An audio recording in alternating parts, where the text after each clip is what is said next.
Banyak yang bilang katanya kalau mau sehat itu mesti mahal. Bahkan penyakit yang paling simpel, contohnya asam lambung, itu pun menghabiskan banyak sekali uang, mungkin berjuta-juta. Kali ini saya mau share apa 5 makanan yang murah yang bisa memperbaiki masalah asam lambung. Simak setelah yang satu ini. Halo Sobat Sehat, jumpa lagi bersama dengan saya Dr. Hans di channel kesayangan kita SB30 Health episode panas. Panduan nutrisi tanpa sensor. Dan kali ini saya mau bahas 5 makanan, tapi kali ini kelebihannya adalah disukai banyak orang, yaitu karena murah. Nah, meskipun murah ini relatif, tapi saya yakin yang saya berikan ini masih terjangkau lah untuk sobat-sobat sehat yang tentunya peduli dengan kesehatan, terutama kali ini adalah masalah asam lambung. Masalah asam lambung itu sekarang bukan cuma masalah-masalah di golongan tertentu, bahkan di segala usia. Ya, saya punya banyak sekali pasien-pasien yang masih usianya 20-an. Ya, tentunya lebih muda dari saya, tapi punya masalah asam lambung. Bahkan kalau untuk orang-orang yang udah usianya mungkin 40-50 itu juga seringkali mengalami masalah-masalah seperti ini. Pertama, ya yang ingin saya luruskan di sini, masalah asam lambung itu banyak, meskipun seringkali di brandingnya cuma satu, yaitu sakit MAH. Ya, nah tapi masalah sakit MAH itu sekumpulan gejala yang ada di lambung kita. Sebetulnya masalahnya bermacam-macam. Contoh yang paling sering adalah GERD. Ya, ini masalah utama yang paling banyak dialami. Yang kedua yang tidak kalah banyaknya adalah gastritis, yaitu radang pada gaster, pada lambung. Yang ketiga ini sudah terjadi tukak lambung, jadi masalahnya lebih kompleks lagi. Ini biasanya rasa nyerinya benar-benar tajam ya, terutama ketika kita makan makanan yang rasanya asam. Kemudian yang keempat ini sebetulnya yang paling ringan, yaitu dispepsia fungsional, yaitu ketika terjadi kita masalah fungsi pada kita punya sistem syaraf di kita punya lambung. Jadi ini biasanya gejalanya lebih kompleks ya. Kita perasaan begah, kemudian perasaan tidak nyaman di perut gitu. Jadi seringkali dikatakan ini penyebabnya tidak diketahui. Cuma kali ini yang ingin saya bahas lebih detail adalah GERD ya, di mana GERD itu adalah masalah sakit MAH yang paling banyak terjadi di kalangan anak-anak muda sampai di usia tua. Nah, GERD sendiri itu adalah singkatan dari gastroesophageal reflux disease, yaitu naiknya isi asam lambung kita beserta dengan asamnya sampai ke kerongkongan melewati katup yang namanya adalah LES, yaitu lower esophageal sphincter. Nah, masalahnya apa? Banyak orang yang bingung membedakan antara pemicu dan akar masalahnya. Buat sobat sehat yang sering nonton Panas pasti udah tahu dong, saya selalu membedakan antara pemicu dan akar masalah itu tidak sama. Nah, dalam konteks GERD ini pemicunya apa? Pemicunya adalah yang selama ini seringkali dijadikan kambing hitam. Ini nih, gara-gara makan ini saya jadi GERD. Nah, padahal itu bukan akar masalahnya. Contohnya seperti makanan berlemak tinggi. Ya, apapun pokoknya nggak boleh yang tinggi lemak. Susu harus yang rendah lemak, keju yang rendah lemak, makanan yang rendah lemak, kuning telur nggak boleh dimakan. Nah, biasanya seperti itu ya, yang dianggap makanan berlemak tinggi. Terutama adalah gorengan. Jelas, kalau ini kan gorengan adalah lemak yang teroksidasi, lemak yang tidak perlu kita konsumsi. Yang kedua adalah makanan pedas. Nah, ini ya, cabai, sambal, merica gitu. Kemudian makanan dan buah asam, mungkin juga minuman-minuman yang rasanya asam, buah-buah yang seperti jeruk, kemudian anggur yang rasanya asam, nanas yang rasanya asam, itu yang dihindari. Yang keempat adalah coklat, kopi, dan teh. Ini juga dianggap sebagai penyebab, padahal sebetulnya hanya pemicu. Kemudian yang kelima adalah minuman berkarbonasi, minuman soda, dan alkohol. Kemudian juga beberapa bawang-bawangan, terutama adalah bawang-bawang yang mentah, ini yang dianggap sebagai penyebab. Nah, padahal sebetulnya orang-orang yang tidak punya masalah GERD ini, mereka konsumsi ini ya tidak ada masalah. Artinya apa? Bukan ini penyebabnya, tapi ini adalah pemicunya. Lalu apa dok yang sebetulnya menyebabkan akar masalah dari GERD? Yang pertama adalah melemahnya katup LES ya. Tadi saya katakan makanan itu bisa melewati kerongkongan kita esofagus karena melewati katup yang namanya LES yang seharusnya menutup ketika makanan sudah di lambung. Nah, tapi karena satu dan lain hal, nanti akan saya jelaskan kenapa, itu yang akan menyebabkan terjadinya GERD. atau reflux. Yang kedua adalah peningkatan tekanan di dalam perut atau tekanan intraabdomen. Nah, ini bisa terjadi karena kondisi-kondisi yang tidak seharusnya atau karena kondisi fisiologis seperti contohnya adalah kehamilan. Nah, tapi kalau yang hamil itu pria, itu namanya adalah obesitas ya, bukan yang namanya hamil secara normal. Meskipun wanita juga banyak sekarang yang mengalami obesitas, tapi biasanya yang di midsection itu lebih banyak ke bapak-bapak ya. Nah, ini bisa menyebabkan suatu kondisi yang namanya adalah hernia hiatus, yaitu yang namanya kita punya ini ya, tekanan otot itu bisa sampai menekan di esofagus, itu yang namanya hernia hiatus. Kemudian ketiga akar masalahnya adalah perlambatan pengosongan lambung atau gastroparesis. Ya, itu yang menyebabkan kenapa akhirnya otot LES kita menjadi rileks dan gampang makanan untuk naik ya. Jadi di sini ya ada saya berikan gambaran. Jadi ya LES di sini ya. Nah, ini menjadi lemah ketika ototnya bermasalah. Kemudian asam lambungnya naik karena apa? Karena salah satunya juga pH asam lambung kita kurang berkualitas. Ya, karena asam lambung itu banyak sekali fungsinya, bukan sesuatu yang buruk, bukan sesuatu yang kita perlu hindari, tapi perlu kita jaga pH-nya supaya dia itu tetap dalam kondisi yang normal, yaitu pH-nya berapa? Yang sudah sering saya katakan 1,5 sampai 3,5 ya. Ini adalah pH normal asam lambung kita. Kalau dia makin tidak asam di atas 3,5, dia akan makin mudah untuk meningkat.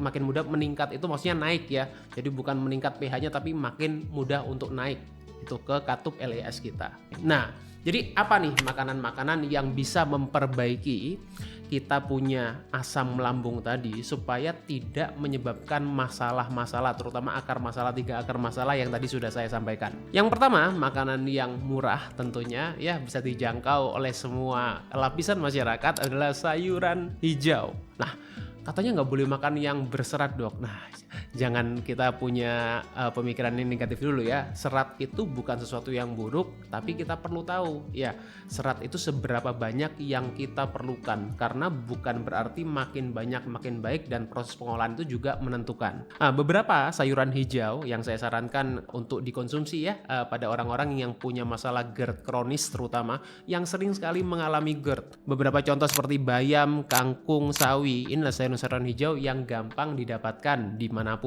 Kenapa kok ini bisa membantu? Pertama, kandungan magnesium yang di dalam sayuran hijau itu sangat abundance ya, sangat banyak, dan itu mudah untuk diserap oleh tubuh kita. Jadi magnesiumnya mudah sekali untuk dijadikan suatu nutrisi yang fungsinya adalah untuk fungsi otot LES ya. Jadi LES-nya supaya kuat, supaya nggak gampang untuk buka. Yang kemudian yang kedua, dia sifatnya itu alkalin ya, menetralkan secara sementara, berbeda dengan obat-obatan yang dia itu menekan asam lambung, kemudian dia membuat produksi asam lambung kita juga berkurang. Yang ketiga, klorofil ya. Klorofil itu apa? Hijau daun, ya kan? Ya, terdapat di sayuran hijau tentunya. Ini adalah nutrisi untuk membantu kita memproduksi asam lambung yang berkualitas. Tadi ingat kan ya, ketika kalau kita punya asam lambung yang nggak berkualitas, asam lambung ini akan gampang cenderung untuk naik ke kita punya kerongkongan. Ini adalah contoh beberapa sayuran hijau yang bisa didapatkan Sobat Sehat. Cari aja sesuai sama di tempatnya yang ada sayuran hijau yang mana. Yang kedua adalah makanannya pepaya. Ya, buah pepaya itu punya 2 kandungan enzim yang sangat unik ya. Namanya adalah papain dan kaimopapain. Nah, ini adalah termasuk enzim protease alami, artinya membantu untuk memecah protein. Itu adalah fungsi asam lambung. Orang yang sering punya masalah GERD, asam lambungnya nggak berkualitas dan sulit untuk memecah protein. Nah, itu sebabnya kita perlu tambahan enzim protease dari makanan yang alami. Salah satunya adalah pepaya untuk membantu memecah protein apapun yang kita makan. Halo Sobat Sehat, ada kabar baik nih buat Sobat Sehat yang ingin mendapatkan konten eksklusif dari SB30 Health, karena sekarang kami punya WhatsApp channel. Nah, cara joinnya bisa klik link di bawah ini dan sampai jumpa di sana. Yang kedua, ini juga punya kandungan serat larut dan tak larut yang seimbang, yang fungsinya tentunya salah satunya adalah membantu untuk mencegah sembelit.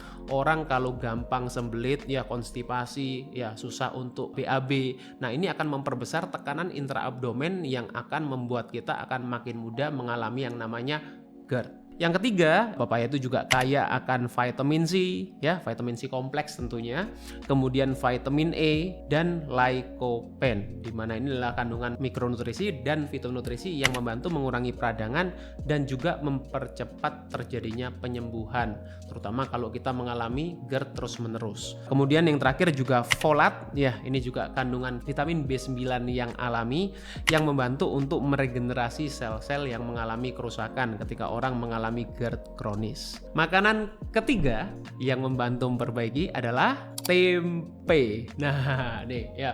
Jadi tempe itu tentu dalam arti terjangkau sekali ya, dan kedelainya juga difermentasi. Artinya apa? Kedelai yang difermentasi ini mempunyai kandungan probiotik alami yang membantu untuk mengurangi produksi gas yang berlebih yang menyebabkan kita seringkali kembung, dan ini juga meningkatkan tekanan intraabdomen. Ingat tadi yang menyebabkan gas itu naik dan menyebabkan katup LES kita mudah untuk terbuka. Proteinnya juga protein yang berkualitas ya, mudah dicerna, yaitu karena tubuh kita juga sangat perlu protein ya untuk memperbaiki jaringan tubuh termasuk otot. Kemudian yang ketiga punya kandungan magnesium dan isoflavon dari kedelainya. Ini membantu untuk mendukung fungsi otot lower esophageal sphincter atau LES dan mengurangi peradangan. Makanan yang keempat adalah ubi jalar. Ya, nah ubi jalar ini juga kandungannya banyak ya, bukan hanya karbohidrat ya, tapi karbohidrat kompleks dan punya kandungan serat yang tinggi. Fungsinya untuk apa? Untuk menstabilkan insulin. Karena orang yang punya insulin yang terlalu tinggi akan menyebabkan hiperinsulinemia, kemudian resistensi insulin, yang ini justru akan memperburuk kondisi asam lambung, memudahkan terjadinya kita lonjakan ini ya, asam lambung ya, kemudian juga menyebabkan gastroparesis juga tadi, dan menyebabkan disregulasi sistem syaraf otonom untuk orang-orang yang punya masalah resistensi insulin. Nah, kemudian dia juga punya kandungan antosianin dan beta karoten yang fungsinya adalah membantu meredakan peradangan kronis ya. Ini adalah dua fitonutrisi yang terkandung di dalam ubi jalar.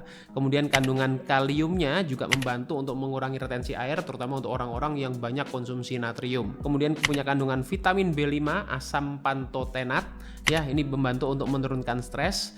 Mangan ya, ini adalah kofaktor, salah satu antioksidan terbesar di dalam tubuh kita adalah SOD, superoksidan dismutase, yang membantu melawan radikal bebas. Dan kandungan sporamin ya, protein yang berperan nah di dalam ubi ini sebagai antiinflamasi dan antioksidan. Kemudian makanan yang kelima adalah pisang. Nah, pisang itu jenisnya banyak ya. Yang paling penting pilih pisang yang alami. Pisang yang alami itu pisang apa sih? Pisang yang belum mengalami proses GMO. Udah pernah saya bahas sebelumnya kenapa kita perlu menghindari makanan-makanan yang GMO. Termasuk pisang sekarang banyak sekali yang GMO. Nah, pisang yang non GMO itu paling mudah adalah pisang yang masih ada bijinya.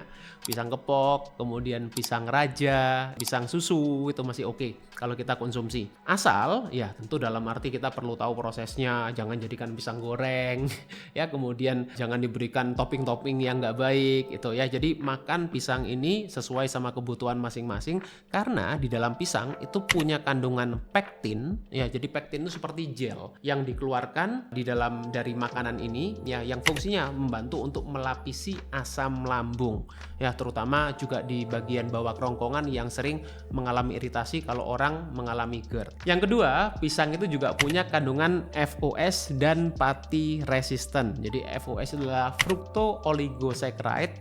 Itu adalah suatu prebiotik alami yang membantu juga memberikan makan bakteri kita di dalam usus, tentu bakteri yang baik ya, untuk memproduksi yang namanya asam buktirat ya. Itu adalah asam lemak rantai pendek yang fungsinya untuk memberikan makanan sel-sel usus kita. Dan yang ketiga adalah kalium dan magnesium. Nah, saya kira semua orang udah tahu ya, kandungan pisang itu kayak kalium, kayak magnesium. Tentu ini membantu untuk fungsi otot LES kita dan menjaga keseimbangan elektrolit.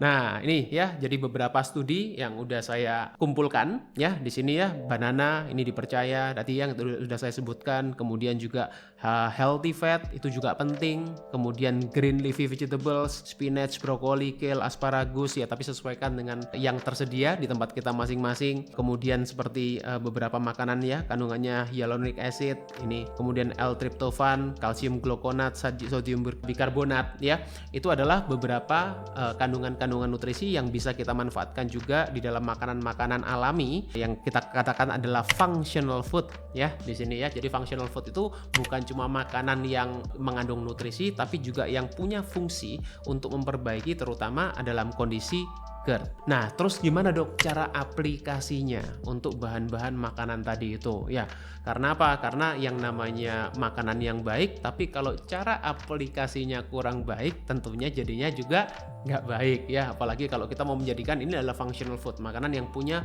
fungsi untuk tubuh kita. Yang pertama yang perlu diperhatikan apa? Adalah proses pengolahan tentu ya. Jadi gimana untuk proses tadi pisang, kemudian tempe, kemudian makanan-makanan sayuran hijau dan lain-lain. Pertama boleh dikukus ya, kemudian ditumis juga fine, nggak ada masalah. Dipanggang pun juga oke ya. Jadi dipanggang ini beda ya sama dibakar ya. Kalau dibakar sebenarnya kurang saya sarankan, tapi kalau dipanggang very oke. Atau misalnya mau dibuat sup. Ya, misalnya kita tadi sayurnya mau dibuat sup, sayur bening, itu juga boleh, nggak ada masalah. Yang kedua adalah kombinasi makanannya ya.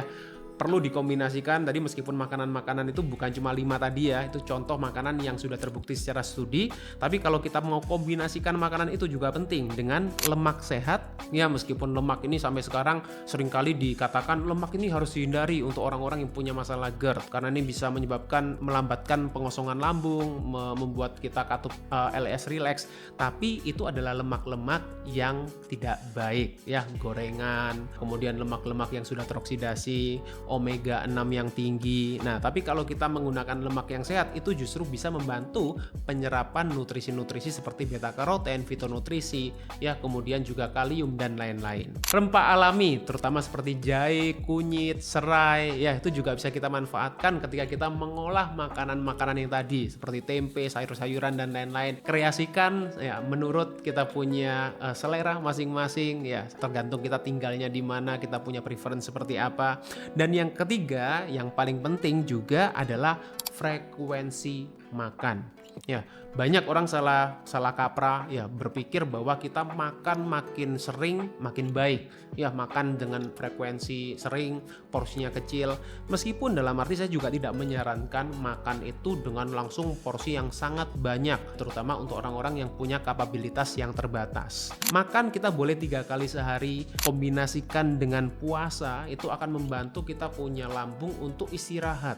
Ya, karena orang yang punya masalah GERD itu kita juga perlu istirahat lambungnya, perlu waktu asam lambung kita untuk membuat konsentrasi yang baik supaya bisa mencerna makanan yang kita makan. Kalau kita terlalu sering makan ya, asam lambung kita encer, kemudian asam lambung juga akan cenderung untuk naik kalau pH-nya kurang baik. Jadi bukan berarti kita perlu makan sebanyak-banyaknya ya, tapi kita perlu makan sampai kita kenyang ya, bukan kekenyangan, karena kalau kenyang dan kekenyangan itu 2 hal yang berbeda ya.